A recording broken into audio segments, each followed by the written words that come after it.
लो जी आज का व्लॉग बड़े यूनिक है ना बंदा मेरे नाल ना कोई कुतीक है क्योंकि हर बंदा इतने शरीक है। मेरे को नजर आया यारू तो यारू ਨੂੰ मैं क्या चला नहर ते नहान चलिए। यारू भजदा भजदा उड़दा उड़दा मेरे कोल आके बह गया।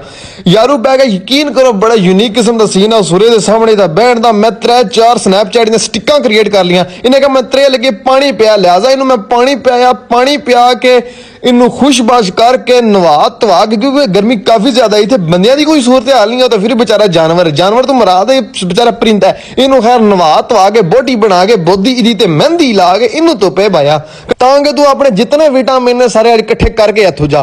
खैर मैनू नहाना ते आउंदा कोई डाइयां मार रही नहीं, मैं सुक्का बन्ने ते बह के नहा के एदी वीडियो कैप्चर करके कापियां बना के इन विच ऐड कर रहा। उस तो बाद पिंडां वाले इस सीन नू कदे नहीं भुलदे क्योंकि शहर वाले कोल अवेलेबल नहीं। अगर तुसीं वेखना साडे पिंड आउणा पवेगा। उस तो बाद मैं ते यारू नहा धो के वापस आउंदे पे असी जूस पीण दा सोचिया।